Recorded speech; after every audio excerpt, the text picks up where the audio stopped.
Everyone cool with that? Yeah, man. Okay, good stuff. So we've got a great scene here. We're talking about residencies today. So hello, welcome people on YouTube to watching this wonderful video. We've got a few people, different residencies, actually not all over the world. We've got America and England so far. So let's start with Gerald first. Tell us about yourself and how long have you been working Magic Residencies? My name is Gerald Garcia. My stage name or whatever is called Mr. Magic. I've been doing magic for about a year now, and I've learned a lot of things on YouTube. It's only the beginning, and then you got to read the books. And the reason why I'm here is because Mr. Rodriguez hired me to get off my ass and get a residency.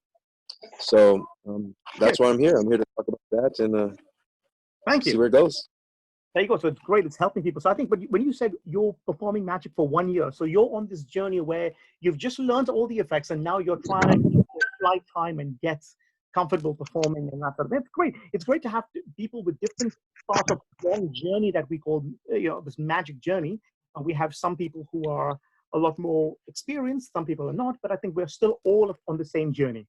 Let's move on to D next. So yeah, I've been doing magic in total for about it's like 15 years or so now doing magic, and then I've been doing residency work consistently at venues for about 5 years, and it was just kind of something that I didn't really sought after. It was more sort of I do these venues and somebody says, hey, we'd like you here more, and then you give them a fee and then they go, oh, well, maybe another time. Then I go, actually, hang about, I can go a heck of a lot cheaper than that, and you can have me here regularly if you're happy for me to pump in other magicians as and when I get private gigs. And then all they hear is, hey, we get great magician for cheap price regularly, yes please.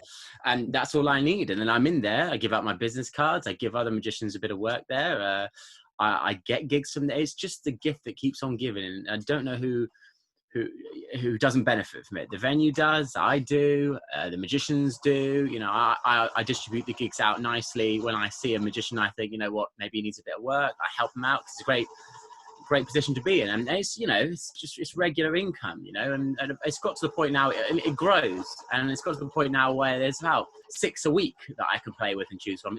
It's crazy, and that's without any other employment. So I'm in sort of quite a fortunate position there. So yeah, it's sort of treated me quite well for the past 5 years.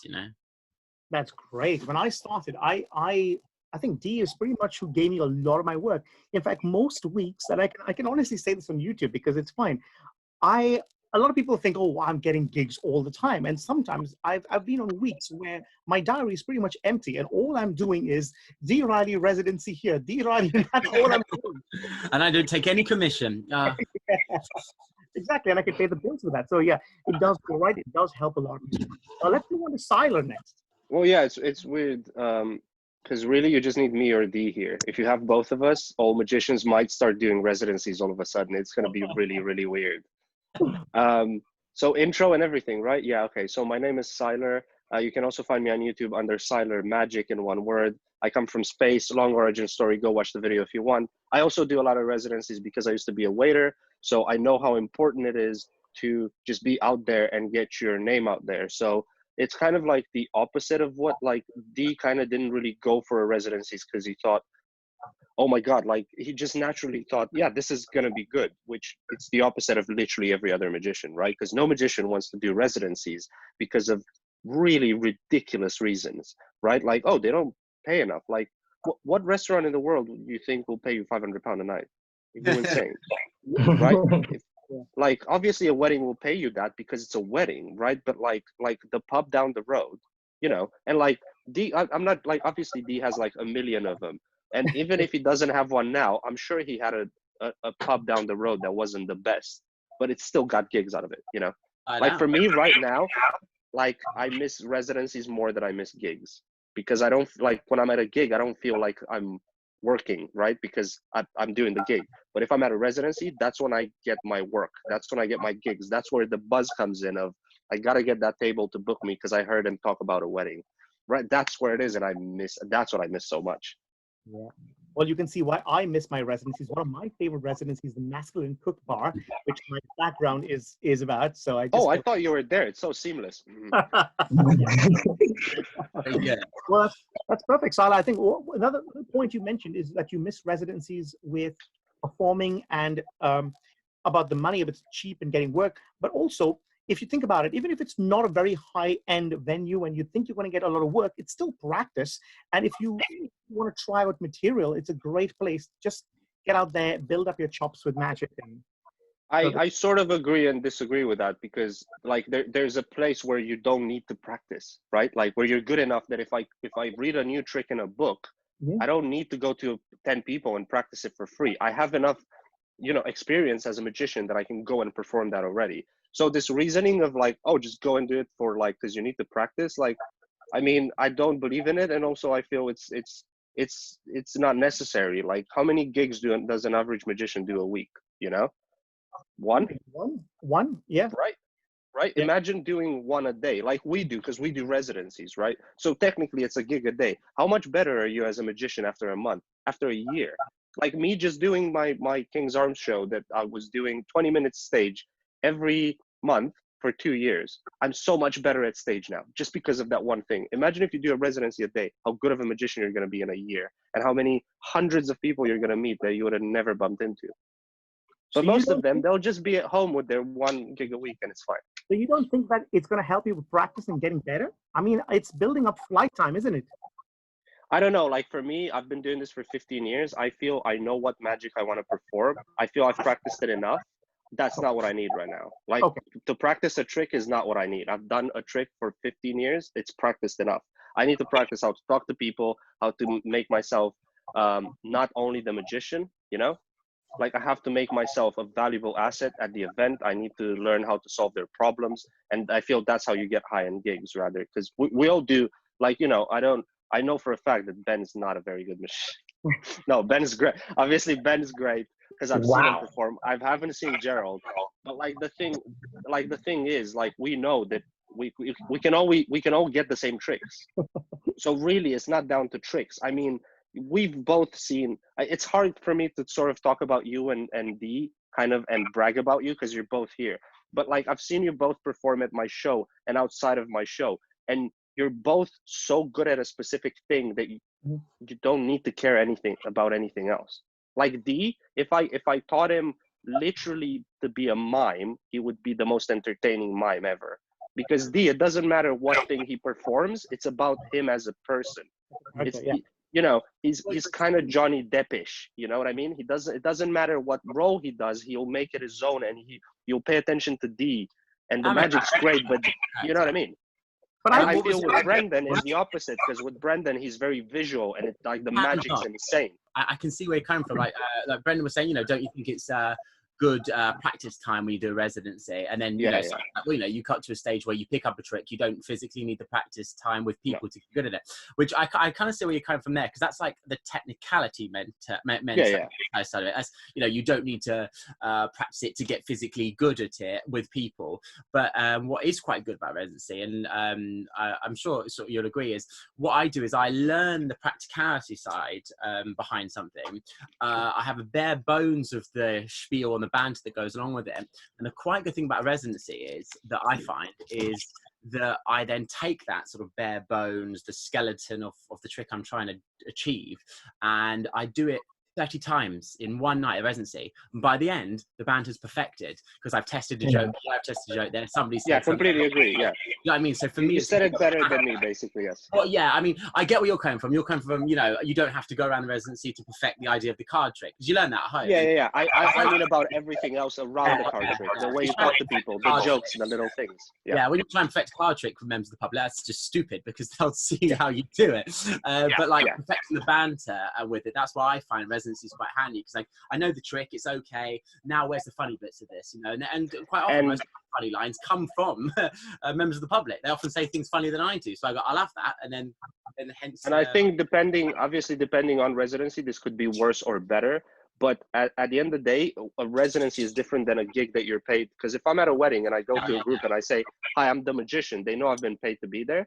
If you go to a restaurant and you're at a random table, you know, like those are random people. They could be anybody. You could be shoot off. So it's better to teach you how to be with people, you know, and especially in a restaurant, because you can learn from looking at waiters. I was a waiter, so that's why I love residency so much. But a lot of magicians should learn how to talk to people, you know, rather than just do the magic. That's So I just want to say in my defense of that point I made, I think it's more of a style thing, because obviously, Sylar, you do a lot more mentalism. The reason I say I need practice is because my style of magic is very close to juggling. And as a juggler or anyone who does a lot of manipulation, you need this constant practice, because if I'm not performing for 1 week, I feel rusty at what I do. So, and that's why I have to keep doing it, just so I can build up, even if it's a 10,000 hours or whatever you call that.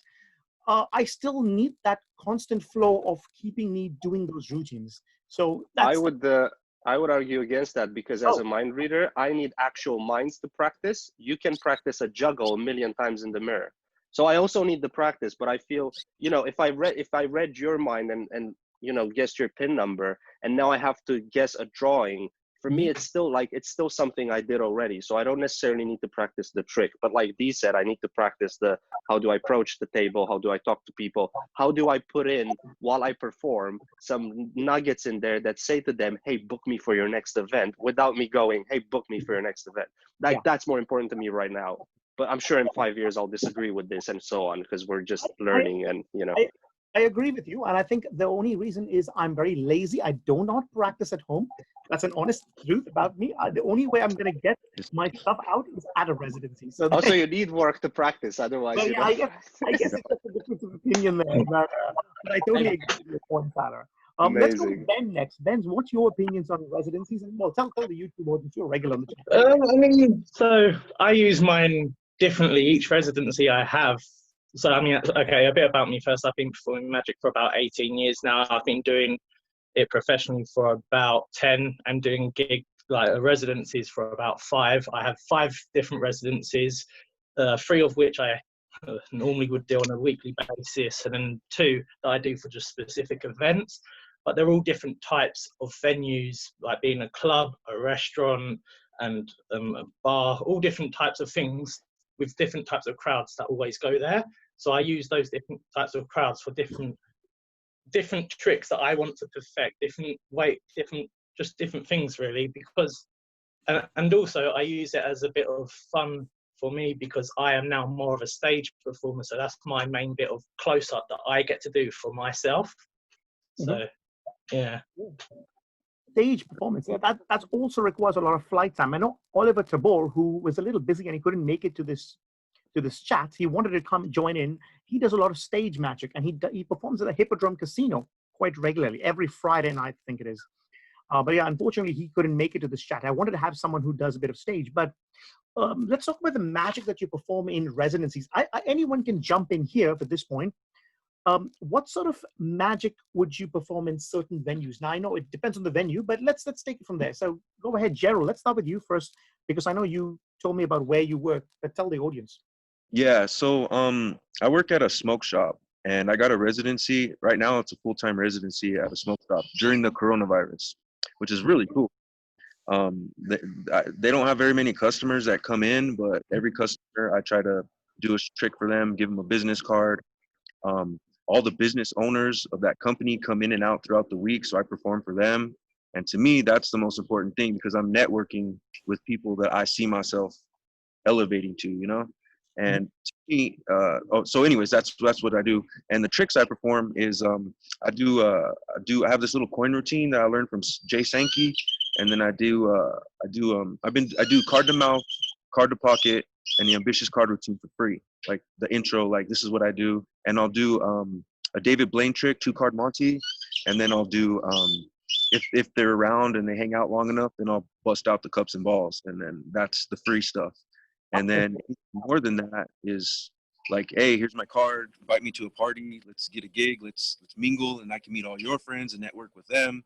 And that, I don't know, that's what I do in my residency right now. So I got a $20 tip for doing a ambitious card routine, so can't beat that with all that, you know. Well, that's one of the things I want to talk about is tips. Since you brought it up, let's go straight into that topic. But does anyone else have anything to add to that about residency kind of magic? I know, Sylar, you do mentalism, but that's not only what you do.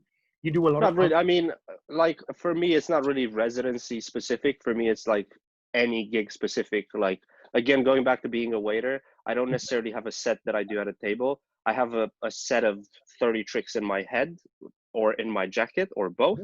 And I'll approach a table and I'll pick the 3, 4 that I think will work at that table, and that's what I'll perform. So then, you know, I don't. It's just I feel there's so many good tricks that I could have never decided on a set.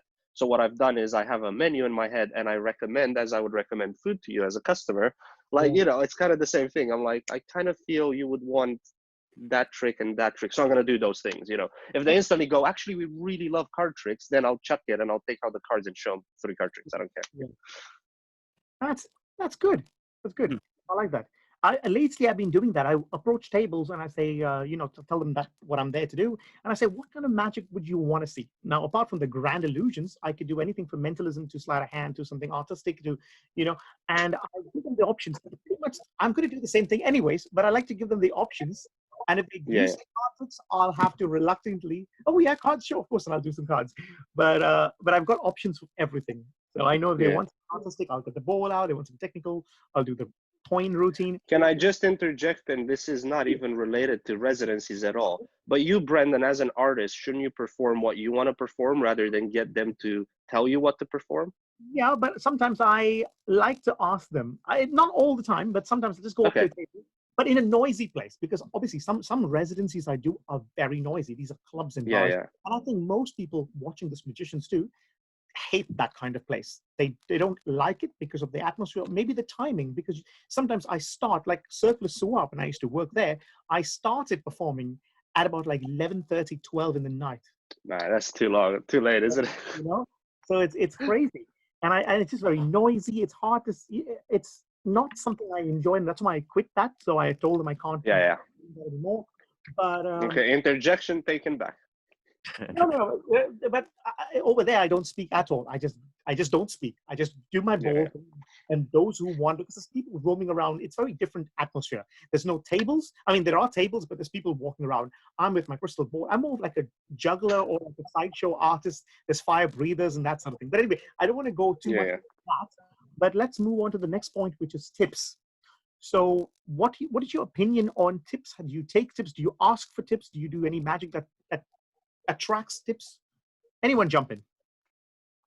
I'd say All right. in All America, right, go. I know in other countries that, like I don't know if I'm right about this, but I've heard that in like China and other countries, like they don't tip. Like it's your job, that's what you do, and you don't get tipped. But in America, it's different. Like we have ice in our sodas. In other countries, they don't drink ice and stuff, and we tip. Like it's customary to tip. It's just customary. It's our tradition here. So I don't see nothing wrong with that.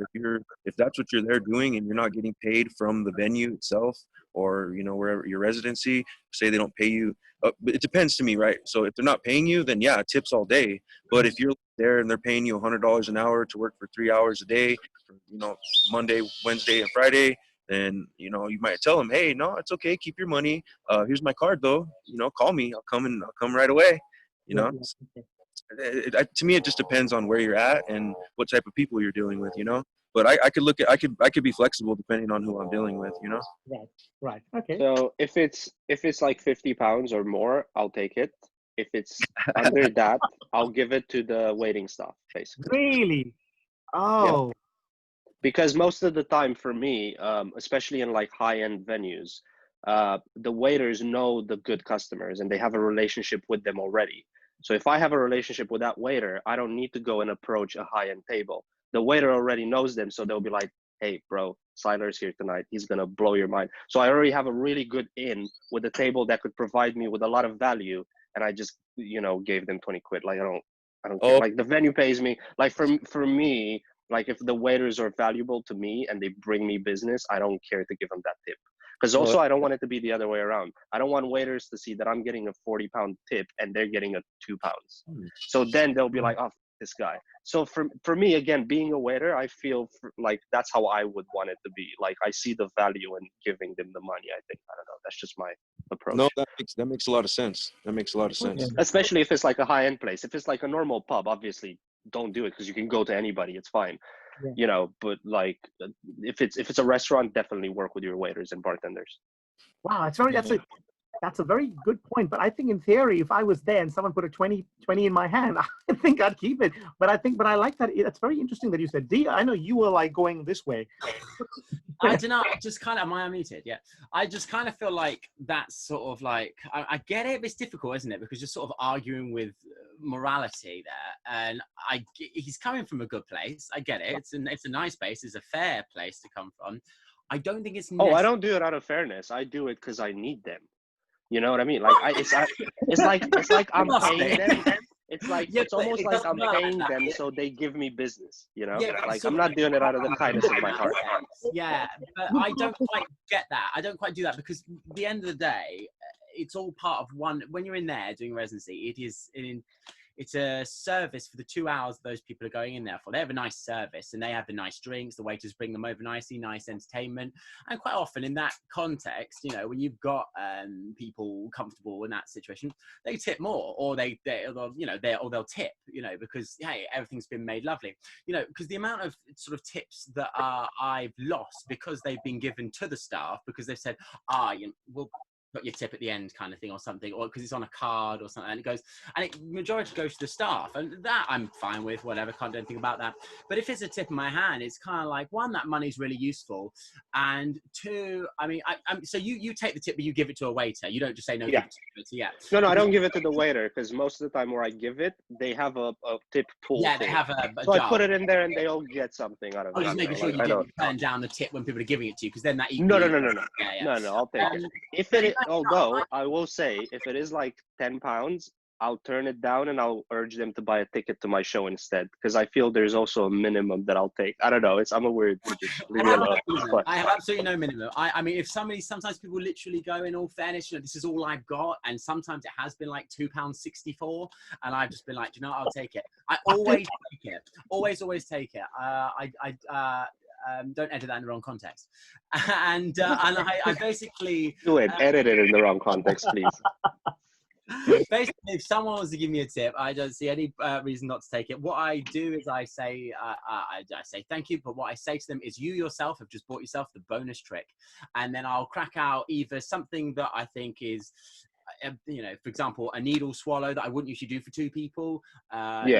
Something a little bit more, or something that involves giving back to them. So maybe a fork bend routine where I get to physically give. I say, you know, and you know, I hope you enjoy that. You know, you pay 20 quid to see it. You know, give it over to them, whatever. It's sort of like, I just don't see any issue with it, because I know that a lot of the venues I work in, especially in Mayfair, that the waiters and stuff like that, like service charges. See, I wouldn't do it in one of those venues.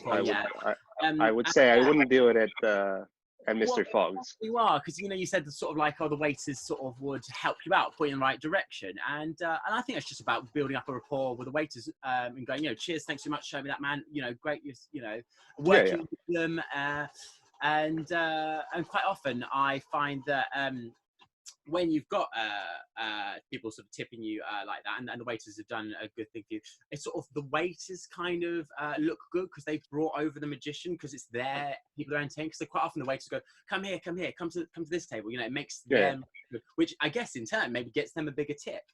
You know, but yeah, I've always sort of been a fan of giving tips. I've always been a fan of receiving tips, but also at the same time giving something back.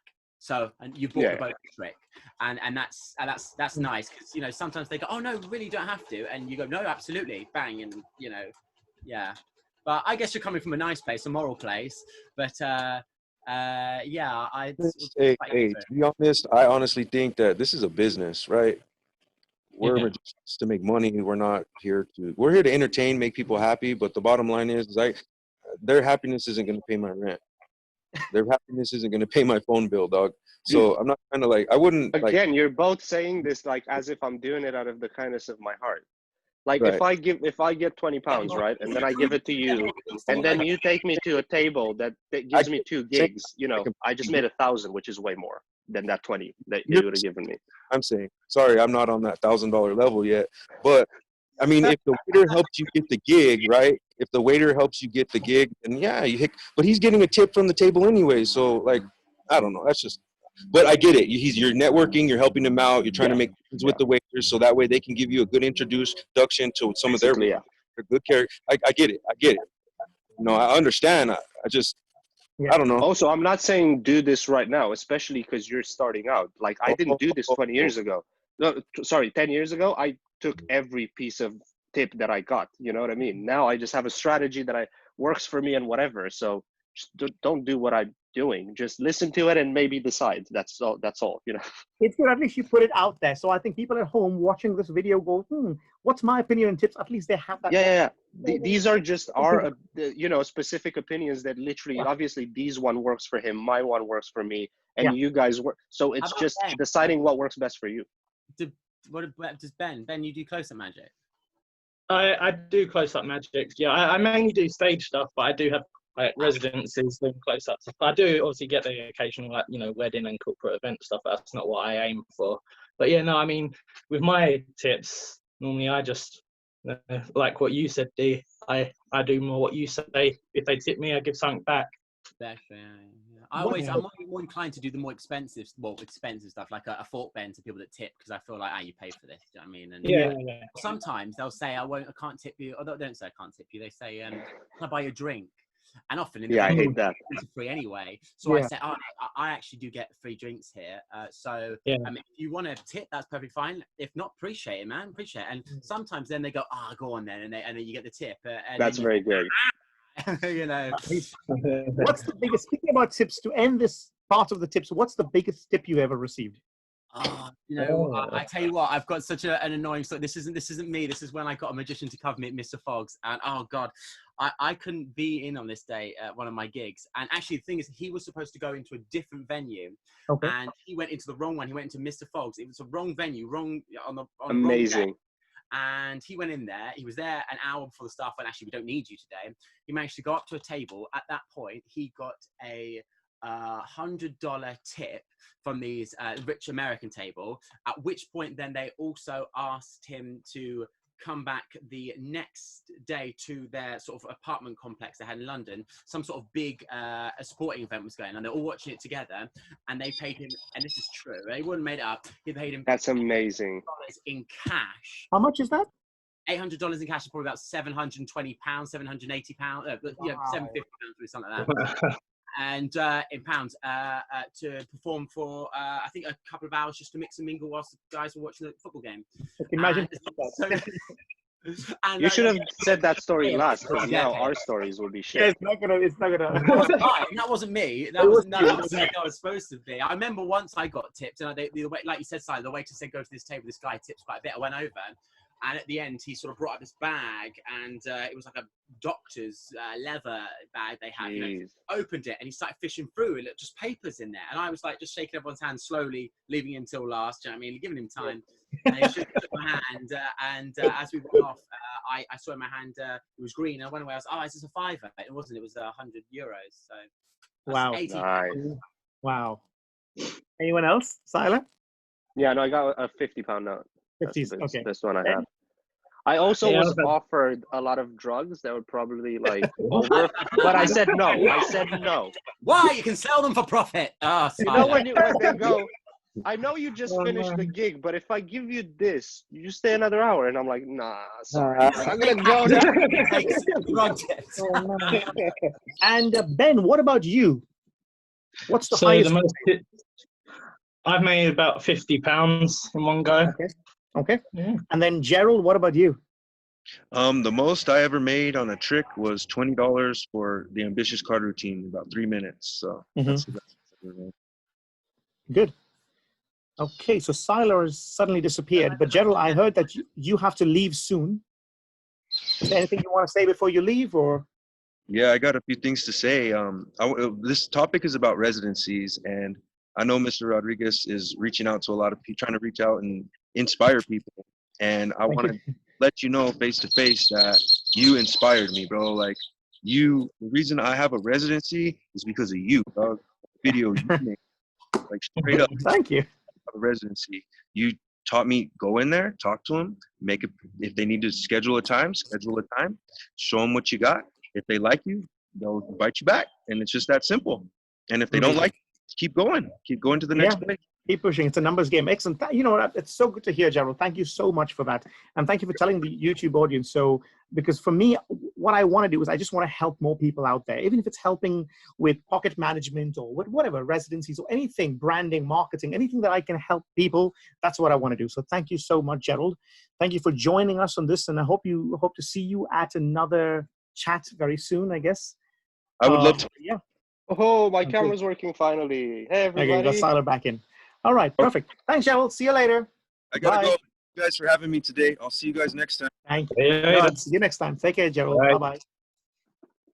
All right, so I'm going to put Gerald's Instagram link below. You can go and check them out. In fact, I'm going to put everybody's link below the video in the video description on YouTube so people can check you all out. And the next topic I wanted to ask is, how do you get residencies? And we're going to end with this topic because I know this can go on a tangent, and we'll take it from there.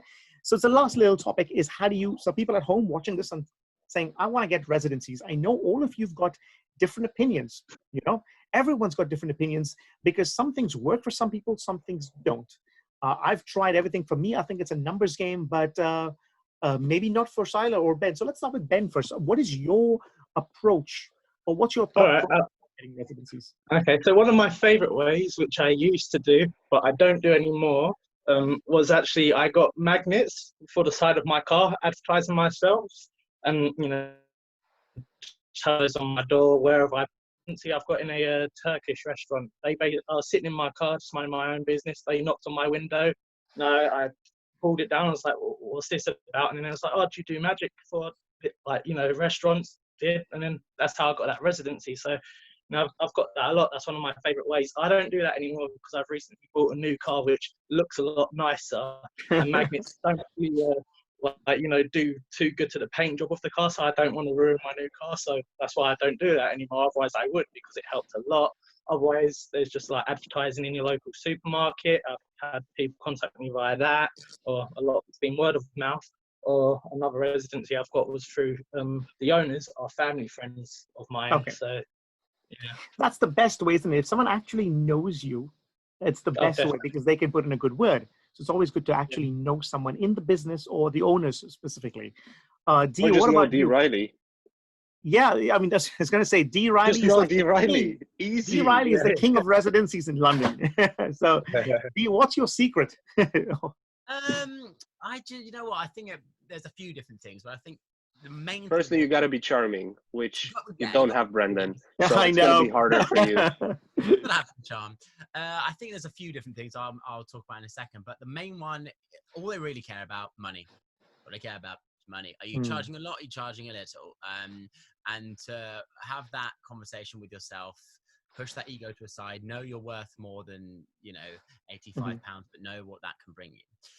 So that's sort of like the sort of the backbone of it. That's what's going to make or break it. And obviously you got to be good. But the way I sort of used to acquire residencies was emailing them. Constantly emailing loads of people, and you would 9 times out of 10 be ignored. And then when you do hear back, no, thank you, we're not looking for that now, but we'll keep you on file. That happened a lot. And what was quite extraordinary was venues that I emailed in the early days, sort of saying, you know, hey, you're interested in a residency. Years later, just by chance, I ended up gigging there. And this was the best way to get residencies, which was to actually gig there firsthand. That way the managers or whoever it is that makes decisions there sees it firsthand, and all they need to see is you making those customers damn happy. You're making them laugh, making them smile. That to them is, whoa, now this is something, because this is unlike any other entertainment that's out there. It is unlike any other entertainment out there. There's no other form of close-up entertainment that exists on that level. Like, there's just not. Like, you can have walkabout acts, they're just not the same as magic. And it's sort of that intimacy, the getting to know, talking. So the second I found I could, you know, and I'd say, look, watch this table. You'll like this. You know, I can see them laughing. I can see them enjoying it. They also know how much I'm there for. So, which is, you know, 5, 6, 7 times the price of what I'm about. Than what I'm about to tell them. So I'll be like, hey, you know, you like what you see? Yeah, I loved it. You know, you should think about this more regularly. The clients have loved it. Yeah, I've seen that. Yeah. The thing is, and they always say, can't afford it. I go, well, that's handy. Because, you know, I'm offering a package deal, 2 hours and 70 quid. No, it's what? Hang about. I said, well, it'll be me here every week. It's a good chance for me to get my business cards out there. What's the downside? I said, well, the downside is it won't always be me. I will get, big gigs, and I'm sure you understand that. Yep, I understand that, of course, yeah, because you're good. And I'll get a good magician in to cover me, and that's it. You'll always have a magician here. 70 quid, you'll make that back on, I think, in some of the venues I am, the minimum spend per person is £50. That's per person, £50. So you're going to make that back instantly. One drink and a tip, you've made that back. They've made it back, especially in certain venues. They make it back. So I just say, just think of it like this: it's a couple of drinks. You've made my fee back. You've had entertainment for 2 hours. And for me, the money that comes in when you do a residency, because they always vary. Originally, I started off doing residencies 20 quid and a pizza when I used to live locally to where I used to live when I was starting out. 20 quid and a pizza. That got me some good gigs. Because it's also a nice area, so that does make a difference. And then it went up to £50 for 2 hours, £60, 65, 70, 75, 80, 85, and now it's sort of dabbling around the hundreds. But still, it's I find it necessary to just let your ego go out for cheap. Don't look at it as I'm getting, it's a lot of effort for £75. It's the business card together. That's the business that comes from it, And so that was it, really. I got the residencies by actually going to these venues, looking and going, private gigs that got me there, clocking the manager, going external to the people that have booked me there. I don't know if that's a bit naughty, but that's what I did. External to people that booked me there, speaking to the management and going, look what I do, and let's exchange cards. Always taking their card as well. That's something I learned from the early days. Someone says, I've got a gig for you. Oh, what's your number then? Don't just rely on giving them the cards. That is a first. 100%. Or take their card as well. 9 times out of 10, they won't contact you. One, because maybe because people talk a lot, they talk, or because, quite frankly, they'll forget and your card be thrown away. So you take theirs, you pest them until they say. A guy from a Christmas party lost my business card, and then I saw him at a Christmas party the next year, and it was in a tuxedo that he only wears on Christmas. Wow. You know what I mean? Like, just that could happen. That's not even him forgetting. He literally. I always say that's a very good piece of advice. Always take their business card. Always. And the thing is, that way if it's a bullshit booking or not. Because they go, so if they don't, if it's just talk, they will go, oh no, I'll be in contact with you, and It's the same with wedding fairs. You're like, should I take your details? Oh no, we'll be in touch. Even though we're literally looking at 30 other things, we'll definitely remember this card trick you did. Yeah. I'm like, okay, cool. I'll see you at the wedding. I mean, don't get me wrong. Sometimes I have had people from about 8 years before look me up on Google by typing in sort of phrase me, and not that I do anything to do with Google to try and find me, but sometimes people persevere. But I found that the best way to get residencies is often to go to take them from gigs. So you're there. The management sees you in your best light, looking your best. Quite often with people that are kind of a bit biased, because in a way they're there on a work do or something, so they're a little bit loosey goosey. They're not like the average client that goes there, so they're up for more of a good time. So it's easier to acquire those laughs, and they get to see you as the best of you, see everyone laugh, and that's how most of my residencies have come about. And quite often the residencies, the ones I certainly do with Inception in London, they actually came to me and said, would you be interested in a residency? Because they saw it firsthand from a gig. So I find if you find a venue you like and you're gigging there, talk to the management and let them know how much you're there for, and let them know how much your residency is, and point out, because it can get confusing and it can cause problems. There's a difference between a residency and there's a difference between a private booking. A private booking is more expensive because you're fixed to it. A residency is loosey-goosey, and that's that. And they need to know it, because sometimes they can go, you 70 quid for 2 hours. What's all this £500, £600 business? And you're like, well, December, this, that, and the other. So, but that is gold advice, D. So anyone watching this, I'm pretty sure this is just fantastic advice for you to watch. I live by it. It's so good. So on one point, I want to make one point. Remember you said when 8 years later, they were Googling you, trying to figure out who you are. What I do, another tip, what I do is I usually wear gold shoes to residencies, to any performances usually. And then even if I've given my card and they don't take their card, I always make sure that they remember me. I'm the guy with gold shoes. So I'm the magician with gold shoes. And I think at one point I would say, oh, you can just Google gold shoes magician. So I just leave them with that thought. So if they wanted to find me later, they just type in Gold Shoes. I don't know if they're going to remember or not, but I just wanted to put that out there just to add Okay, to I yours. just Googled it, and your website was the first thing to pop out. Very good. There you go. That's Thank you. literally Gold Shoes Magician. I bought the domain name goldshoesmagician.com and I've redirected it to brendanrodriguez.com. very, So, very good. You Yeah, chopped that's good. up and Dorothy from The Wizard of Oz. But Sylar, I know you have something very different and unique approach to that. So it's now what Dee said before you go on there, because what Dee said is great. But what if magicians are thinking, I don't get jobs at all in these venues. I'm starting off. I don't get these wonderful venues to actually perform where I can pitch at. So Yeah, so I was listening to Sylar Ben and D. I'm gonna try and give advice, sort of like stuff that they didn't say, because obviously, if you don't have friends or family in the industry, or you don't gig a lot, because I do get certain residencies from gigs, like Dee said, because it's super easy, like it's freaking insane. But most of the time for me, it's looking up a venue. If I like it, I'll go in for dinner or whatever. And if I'm like, it's more, especially now, obviously, if you're starting out, go for whatever if they hire you, you know. But for me, I kind of look at people and I'm like, okay, I charge at least this now. Would these customers be able to afford me? Yes. Okay, cool. And then I go in and I'm a customer, because that's my strategy of they have to talk to me after that, right? Because if I'm just a guy going, hey, I'm a magician, let me show you your tricks, like, get out, like, just get out. Yeah. But if I just spent like 30-40 pounds, you know, even if the owner's there, he kind of has to, out of politeness, talk to me for 5 minutes. So generally, it kind of depends on that point. Like after I have my meal, I can either go to the bar and do a trick to the bartender and get him to get some management in, or sometimes literally at the table, I'll be like, oh, can I speak to the manager? Because it's very funny, especially because I was a waiter, because they instantly panic. They're like, oh my God, what's happened? Right? And the guy comes in and he's very like, you know, it's the exact opposite of what he expects, which I love. He's like, is everything okay? And I'm like, yeah, actually, can you sit down for a second? Hi, I'm Sylar, blah, blah, blah. And then I got him, you know. And I think my opening of, look, I worked in restaurants and hotels for over 10 years. I know what problems you guys face in your industry. You know, you don't want people waiting around. You don't want people sitting at a table for too long. You don't want people waiting for food, all of that stuff. So I constantly try and attack their, you know, try and resolve their problems, because I know them, because I have the background. Like to them, oh, you were a waiter for 10 years, you know what we need, you know. So that's kind of my main strategy, is obviously, like, I entertain them, I show them some magic, I do all of that with the making everything good for the restaurant. And then I offer them, ideally, if it's that day, ideally I'll be like, look, I'm gonna have a coffee, and then for an hour I'm gonna go around the tables and you let me know what you think at the end. Either that, or I offer them next week a free session, basically. Like, look, I'll come down a couple of hours. I'll go around some tables. You can bring some friends if you want, because then, you know, they like you more than me. So you know if it's a good thing or not. I'll go do the free residency. And after that, if we're both happy, we'll go from there, you know. So then after that, I sort of negotiate, but price-wise, I'm around what D is, like 50 to 100. I have a few that I do for no money as well. So, but the company hires me like every year for their Christmas party for £1,000.